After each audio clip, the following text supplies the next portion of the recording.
Hello again, everybody. Welcome to this edition of the Enneagram Book Review. If you're new here, I'll just introduce myself real quickly. I'm Heath Davis Havlick. I am a Riso Hudson certified Enneagram teacher, and I've written a book, Becoming Your True You, God, the Enneagram, and Your Unique Purpose.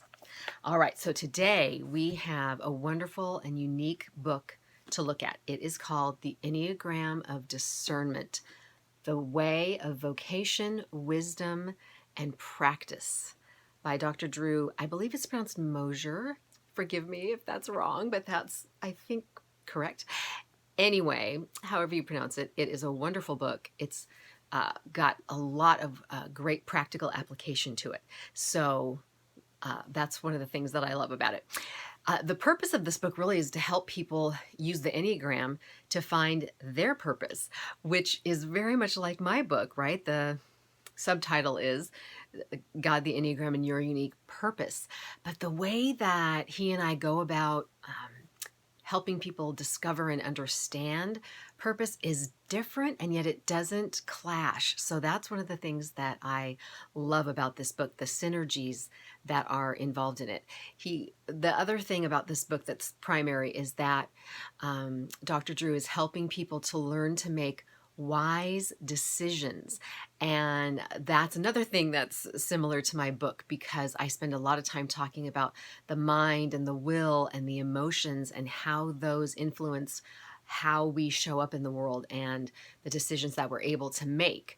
The more we have a constricted personality pattern, the fewer options we actually have, the fewer choices that we have to choose from among to make our decisions. And so as we learn more about the Enneagram, that pattern begins to relax more, and then we have more options, as it were. In fact, our free will enlarges and expands so that we can make more, have more things to choose from and to make wiser and better decisions. So again, we come at it from very different ways, and yet they don't clash. So that's a really cool thing to be able to see. All right, so let's dive into the actual content of this book. It's set up really in two parts. And the first part talks about the vocation triad, the wisdom triad, and the practice triad. These are all parts of the way of discernment. And wow, don't we all need more discernment in our lives? That's something that's so lacking in our modern world, just how we make decisions, how we can understand what the best way is to move forward, or how to act in a certain situation, what choices to make. So it's a really wonderful, timely book that I think will stand the test of time for that reason. These are just essential human questions that are being asked, and then I think answered in a really effective way. So the first one is the vocation triad, and this looks at three primary questions. And that's what's neat about this book too, is that it's set up so, what's the word for it? It's such a well thought out book, I guess is the best way to say it. It's designed very clearly. And so each one of these triads has three questions that need to be answered. And so for the wisdom triad, the questions are, the vocation triad. Who am I? That's the question of identity. Why am I here? That's the question of purpose. And then where am I going? That's the question of direction. Okay. And so he brings in all 9 types and speaks about them with respect to those 3 questions. So then we have the practice triad, the wisdom triad is next. And the 3 questions for the way, this section for the wisdom triad are: what am I doing? What am I feeling? What am I thinking? Okay.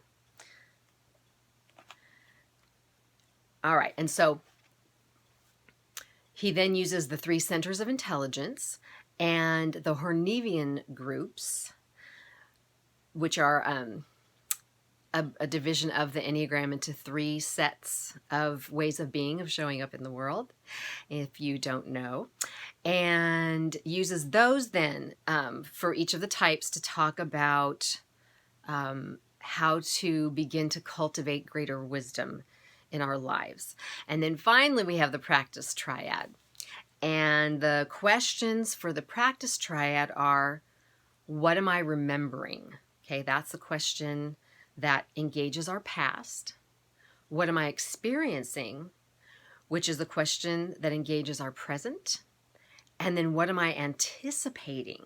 That's the question that engages our future. And each one of the types has a different relationship to time. I call them time stances, but that's probably a little confusing for some people because there are different sort of schools in the Enneagram, and so some people use stances to speak about the Hornevian groups, actually. So I'm just using it as a way of saying how people relate to time based on their Enneagram type.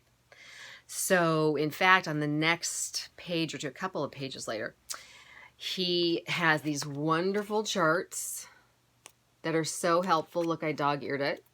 And that helps me and everyone just get a really wonderful quick glance about each type on the Enneagram and the dominant perspective to time, the supporting perspective to time, and then the neglected perspective. So that's super helpful to look at a glance. And then there are additional charts as well that go into further detail about that.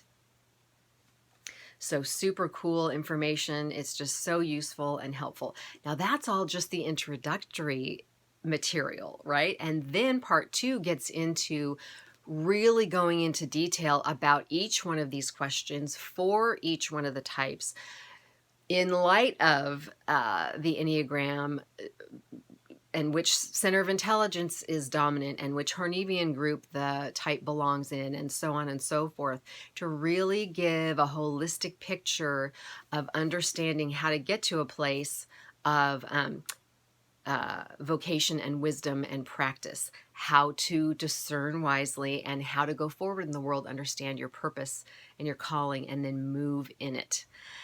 So that is the crux of this book, and it's a very just a quick summation. It doesn't really do the book justice. I encourage you all to go out and get this book because it's rich and it'll be a resource that you can refer back to far into the future. So it's a good, it's an investment, even though it's not an expensive book. So it has exercises and it has questions throughout the book as well. So it's not just mental. There are things that you can do. There are exercises and practices and questions for you as well to really get this material inside of you and working out through you as well. So I love all the Enneagram books that are coming out lately because it's so great to get a variety of perspectives, right? None of us has all of the answers. None of us knows or understands everything there is to know or understand about the Enneagram, and more unique perspectives and ideas are coming out about it all the time, and new applications for it. So I read so many Enneagram books. I have an entire shelf full of them for that reason. I learn something new in every Enneagram book that I read. So I really recommend you to do that, to read widely, no matter where you learn the Enneagram from, learn from a bunch of other people as well. And let's just continue this conversation and this journey together as we grow, because the Enneagram really does need a community in order to move forward, in order for us all to help grow together, right? We can't do this work alone. We need each other. And so we need many voices also with many wonderful perspectives to come in and teach us so we can all learn together. So I have links below to this book. I have a link to my book. I have a link to my website and other resources as well. So that's it for this edition of Enneagram Book Review. And thanks for watching. I'll see you next time.